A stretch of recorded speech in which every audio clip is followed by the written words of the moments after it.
Pete Prisco joins us from South Florida. How you doing, Peter? Good. What's up, guys? Well, a lot. We're going to try and figure out this whole NFL thing, the baseball world. Pete, as an NFL writer that covers the league forever, you see what happens in baseball. The Marlins, and you follow that closely because you live down there, down for a week because somebody caught it and a bunch of people there was an outbreak. Players all over the NFL are opting out, just like they did in baseball. From your years of experience doing this, and I don't know anybody that knows it and has done it better than you have, are you worried? Are you worried that we're not going to have an NFL season, that it's going to get disjointed? What is your opinion, concern level of all this? No, I'm not worried. I think the NFL's done a really good job of structuring things and roster size and 16 on the practice squad, of being prepared for what could be an outbreak. And again, you don't know how bad the outbreak will be, but I think if guys are smart, and this is where veterans come in, and that's a little concerning for the Jaguars because they don't have a ton of veteran leaders. If guys are smart, they'll be able to get through this, I think. Now, the problem will come, and a GM told me this. Player number 77 on the roster is now an NFL player, and he knows he's probably not going to make the team, but for the next couple of weeks, he's an NFL player. And you know how guys are. I want to go out and show people I'm an NFL player. They might want to go to the bar. They'll buy them drinks for a little while as long as the bar's open. And then, they might be the guy that gets caught in a situation where they get it and then bring it back to the team. That's the concern. I think the veterans will be fine. The concern will be some of the periphery young players who still think they're invincible, but the reality is they're not. Pete, we had one Jaguars player opt out today in Al Woods. When you saw that news, did that surprise you? It did a little bit, but again, every case you have to see the situation, and a lot of Marcus Cannon for the Patriots opted out, but he had cancer. It's understandable. Dante Hightower just had a baby. Patrick Chung has issues with his mother, and he also just had a baby. I understand all the circumstances. You got to look at case by case basis. You see some of these guys and you say, hey, why would you opt out? Well, the reality is it's their right. You got to respect it, and you got to understand that there's sometimes bigger things that are bigger than football, and you got to take it each on a case by case basis. But the reality is most guys want to play, and the reality is when these guys don't play, and you guys know this, there's always another guy to step up who will play, and I think that's why you're going to see the season play out, and I think you'll play 16 games. Pete, looking at it from a football impact standpoint, what does losing Al Woods do to the Jaguar run defense? Well, they signed him because they were run on, and there's people are still running on him from last year. And I think they thought that they could be able to stop, better the run with a big body like that. And so it hurts, and there's no question about that. Avery Jones is still a big body, he's still there. And I think they need Hamilton, who's, a COVID kid as well. He had he got COVID, so he's not practiced, but I think he's a guy that has to step up and play better. It's tough. It's a hit. You wanted him around. But again, if any sport can handle a guy getting hurt, kick him to the curb, and you play on, it's a cruel reality of the NFL. You guys have been around the locker room. You've been at practice. You've seen a guy, he might be a star player. He gets hurt. He may as well be dead in the locker room for the rest of the season because he's not involved. And that's the way the NFL does. You get hurt, you get sick, you get COVID, you move on, somebody else will take your place. Pete, back to Woods for a second, and to your point about that, they couldn't stop the run. He had a really good year in Seattle. I think the good news is it's a two-down position. And I think the plan was, and tell me if you disagree, Woods is your starter at that shade spot. Devon Hamilton, who they think ultimately will be a better player than Woods, was going to play some snaps. Other than goal line, I don't think they're ever going to play together. So do you maybe Hamilton just becomes your starter now? And Avery Jones is a good player, but he's not what they think Hamilton can be or what Al Woods has been.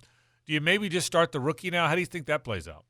Yeah, I think you do. I mean, I think you give him every shot to handle it. And if he can't handle it, you do have a veteran in Avery Jones who can step in there and play. So I would look at him first and foremost as the guy who can, anybody who's watched Ohio State, and you've seen him, he's a big, wide body. Physical as powerful. Heck. Yeah, I think he'd be perfect for what they want to do. So, yeah, I think, again, they can get by without Al Woods. I mean, it's not like Josh Allen is out for the year or anybody like that. So I think it's something you can handle, like you said, two-down player, move on, next guy up.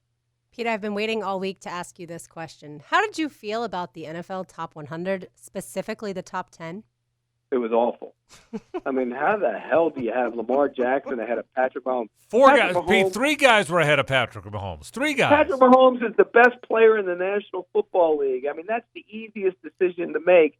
I did my top 100 early in the season. It was Patrick Mahomes and Russell Wilson were both the top 2 quarterbacks, and Aaron Donald was right up there as well. You can't put Lamar Jackson. And I did have Lamar Jackson in the top 10 based on what he did last year. He was the MVP, but there's no way in hell Lamar Jackson's better than Patrick Mahomes. If Mahomes and Wilson aren't 1 and 2, the list doesn't count. Really? I mean, I'm not that guy, Pete, that yells and screams about somebody's list.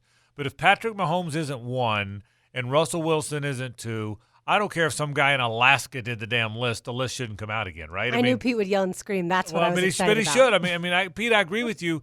If people do these lists, if you don't put Patrick Mahomes first, you're trying to get people to talk about your list rather than trying to get it right, don't you think? You know what somebody said to me? They said, the guys voted in the locker room at the end of the season, and at the end of the season, Lamar Jackson was the MVP. And remember, Patrick Mahomes missed time, and this is before the playoffs, before he lit up everybody to win the Super Bowl. So maybe that's why they did it, but come on, give me a break. Patrick Mahomes was the MVP a year ago. If he had played the entire season last year, he probably would have been the MVP again. He's the best player in the league, and I don't think it's close. Pete, what do you think about paying running backs big money? No, I'm just kidding. You got to get me going on that. Christian McCaffrey's the exception, by the way. Absolutely. He's not just a running back. He can catch the ball. Absolutely. Derrick Henry, too, Pete. Who's that, Derrick Henry? Yeah. I wouldn't have paid him. I would not have paid him. Yeah, Oh. that's Look, interesting. I'm glad he did. He's a Jacksonville area kid. Yeah. Nice kid, but come on, I'm not paying him. Oh, all right. What do you think happens with Clowney? Where do you think he ends up playing this fall? You mean him and all the 3.5 of the sacks? Where does he go? Yeah, where are those 3.5 sacks go? Right. The guy's never had double-digit sacks in his career. He had 3.5 last year. Seattle thought he would help their pass rush. He really didn't. And the reason that the Texans got rid of him was because he couldn't win consistently as an edge rusher. How do you pay that guy? And again, I go back. Dante Fowler got $15 million a year from the Falcons. When you look at it, Dante Fowler is just a better player right now than Jadeveon Clowney is. And people will say, well, really? Well, he had better sacks, and he plays the run just as well. Clowney's a good football player who isn't a great pass rusher. It's hard to pay that guy. So I'm not sure. Maybe he goes back to Seattle on a cheap deal because they still need pass rush help. And they think he might be able to help their pass rush. Pete, we haven't talked to you since the Jamal Adams deal went down. What did you think about that? Terrible deal for the Seattle Seahawks. You don't give away 2 first-round picks for a safety. You just don't. He's a guy that, really is more of a box safety. They drafted Cam Chancellor in the 5th round, and he was their box safety in their glory days. Now you trade 2 first-round picks for another guy. Now, he's a little bit better in coverage than Cam Chancellor was, but I'm not trading two ones for a safety. You trade 2 ones for a corner. The Rams did it with Jalen Ramsey. You trade 2 ones for a left tackle, like the Texans did when they went out and got Laramie Tunsil. You don't trade 2 ones for a safety. Pete, do the Jags try to sign Darius, you think? He's out there, and obviously with Woods not playing this year, is he the guy that makes sense here? Yeah, there's a lot of big bodies out there. Damon Harrison's out there. Snacks is out there, too. I mean, there are guys you can sign if you want to get a big body in there. I'd go back and look at Darius. He doesn't have a job. He made too much money. He's still a good player. Yeah, that'd be a guy I'd try and bring back. Yeah, I think it makes a lot of sense. Is there anybody else out there, free agent-wise, that, besides Clowney, anybody else out there that surprises you that they're still looking for a job that can make an impact for a club this season? No, he's really the only one. I mean, some of those, like I mentioned, Snacks Harrison, Mike Daniels is out there. There's a lot of guys like that are still looking for work, and I think they're going to be the ones when guys test and got to go, under quarantine. Those are the kind of guys that you're going to look to replace. And again, if you're the Jaguars, there are bodies that you can bring in to play that nose. Max Harrison has been a good player, a big physical player. He would make a lot of sense, too. Is there going to be an opt-out that's going to be a bigger blockbuster than the opt-outs that we have already seen, in your opinion, in the next week? No. I'd be surprised, to be honest with you. I think the guys that are in now are going in.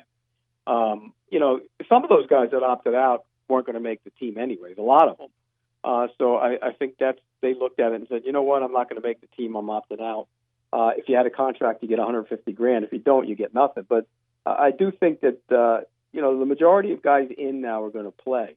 And you got to do it. Remember, if they sign the deal today, and I think it's getting signed today, then they got to do it in the next couple of days. So I don't think you're going to see as many opt-outs as you have. Here's the other thing. Was it Nick Markakis in baseball? He opted out, and then all of a sudden he took a look around and he said, you know what, this isn't as bad as I think. I'm back in. You can't do that in the NFL. Once you're opt-out, you're out. But I think it's a situation you're not going to see a lot of big names opt out. Pete, did you watch every dribble last night? I did. Loved it. It was great. Loved hearing the music. Loved the pregame show. Loved it. That's the best show on television, those four guys sitting there. Yep. Even as spread out as they are, it's the best, most natural show on television, and the games were great last night. I can't wait to more today. We had some today already. They're kicking off. I think LeBron said it best. It's like an AAU tournament for grown-ups, because that's what it is. It's fantastic. No suits on the sideline. Right. They don't come walking in with their suits. They come in like right off the hotel, get shuttled over there, and play basketball. I thoroughly enjoyed that last night. And you know what? I can't wait for hockey to start on Saturday too. Yeah, the hoop. I watched the hoops. I'm like you. I couldn't go to bed last night. What a finish for the Lakers-Clippers game too. Final thing before we let you go. Hey, what do you think of the college stuff? I mean, I know you're an NFL guy, but you follow college football closely. The SEC, they're playing the conference games only. We ranted and raved on our show yesterday, Pete. I can't believe Florida and FSU aren't going to play. I think it's a bad decision. I think those schools should have the right to play those games. Do you feel differently? Do you think conference is the way to go? What's your take on this? Yeah, I think you got to be careful and play the conference schedule. And by the way, that means no cupcakes for Florida and the rest of those SEC teams that play all those cupcakes every year. I think it's going to be great. I think it's fantastic because you can see a lot of great games, big-time games. I mean, the SEC's loaded. You know that. You want to see them play each other rather than play Citadel or Eastern Washington or whoever. I think that's good. Yeah, it hurts because you don't get Florida State. You don't get Georgia Tech. You miss those kind of games. You don't get the USC Alabama game, the intersectional game, although USC stinks, so it really wouldn't matter. But I just think it's good that you're playing the conference games. 1 year it's okay not to play those other games. And you know what? We're going to see a much better football if indeed they do play out those schedules. Yeah, that part's a good point. I would have given them the option to play those rivalry games, even if you had to add a game, but they're not, so we'll see what winds up happening. By the way, Arizona State Pac-12 schedule came out today. Arizona State opens with Arizona. Think about that. How about that? Usually it's the last weekend, right? It's like yeah. How about that? Boy, that is going to be weird. Pete Prisco checking in, brought to you as always by our friends from Showtime Sports Cards and Collectibles. Thanks, Peter. All right, guys. Talk to you.